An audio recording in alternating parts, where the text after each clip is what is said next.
I'm going to finish my abnormally sweet coffee, and then we're going to do some Dungeons & Dragons horror stories.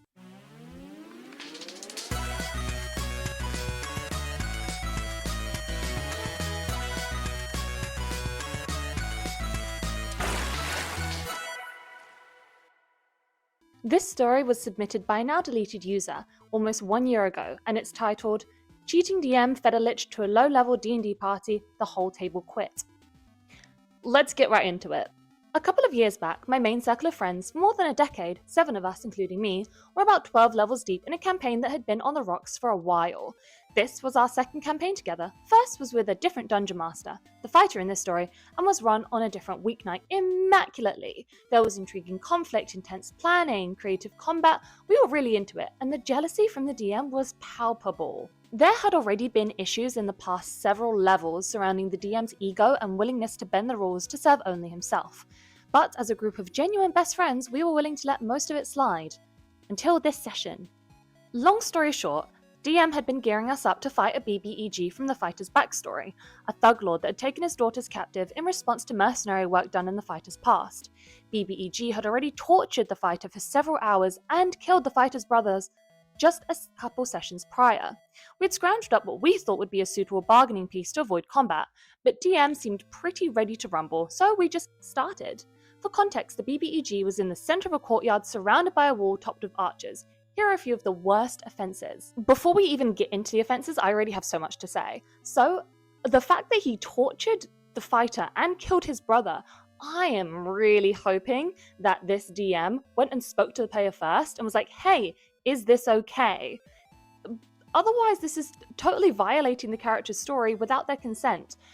Speaking of consent, I really hope that there were consent sheets done before this session and that torture was in green and backstory deaths were also in green.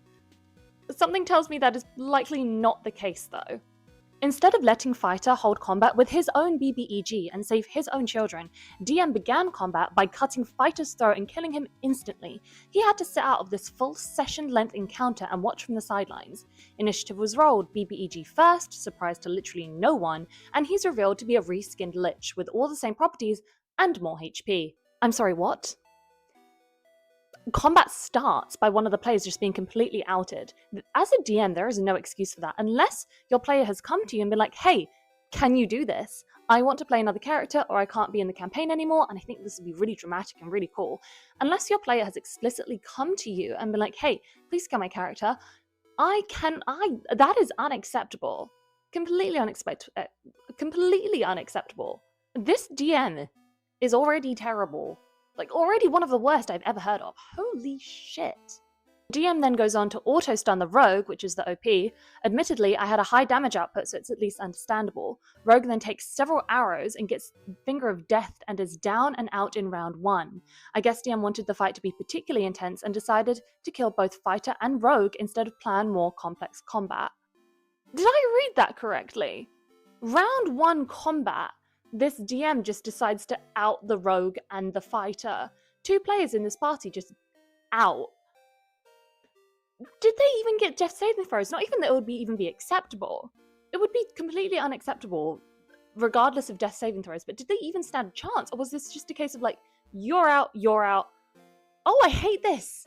Oh, I viscerally hate this. Then it's the monk's turn. She tries to scale the wall and start blocking off some of the archers. Totally normal monk activity at level 12, right? Think again. DM has monk roll for it, despite the ability being written into her class. She rolls really high, and DM still says no. She does a bunch of unsatisfying damage and ends turn. Do you know what this feels like? This feels like the dungeon master not only is having an insane tantrum for whatever reason, but he feels like the kind of person who's playing The Sims and has just put all of the Sims in a swimming pool, removed the ladder, is now like, I'm gonna watch you all drown. But you're not playing The Sims, you're playing Dungeons and Dragons, and these are real players with real feelings and real emotional attachments to characters. Oh, I hate this.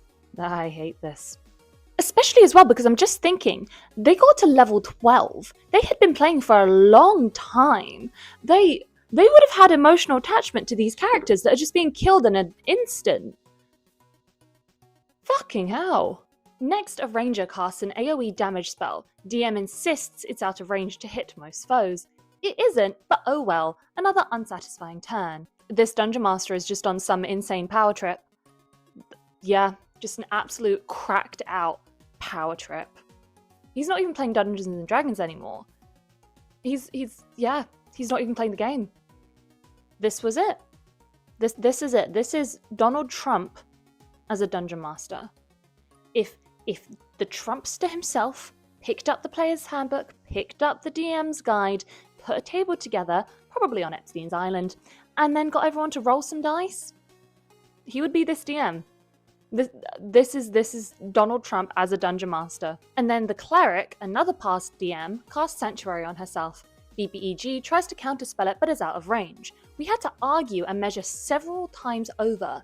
DM is pissed, but he is up next. I don't even want to know. They're probably going to be going against god level stats. This party is a level 12 party. They should be able to do so much in combat. It should be so fun to fight when you're level 12. This Dungeon Master is just anti-fun, anti-kindness, anti-friends. Right, okay, let's go see what the Dungeon Master does. BBEG makes a multi-attack on the Barbarian, and DM tries to include a pretty brutal spell. Fighter notices and messages the DM covertly to remind him that no, multi-attacks do not include spells. DM reads the message quietly and proclaims out loud as a response, "I don't care what the rules say." BBEG casts the spell anyway. Yes, some baddies can in fact cast spells within a multi-attack, but not typically like this. I don't typically enjoy the stereotype of Dungeons & Dragons players being basement dwellers, but this fucking guy. You just know that he has a Discord server on the side that he runs exactly like this one combat. I hope even his Discord kittens leave him. Genuinely though, I can't do it. The OP said at the beginning of this story that they were a group of best friends for multiple years. They had seen this one DM had seen a campaign from level 1 to 12 with them so far. How does this happen? God. I hate it. I really just hate it. By the end of a long and exhausting evening, we were all angry. 2 of us were dead, folks were crying, and we were nowhere near the end of combat. DM claimed we'd finish combat next session and called it a night.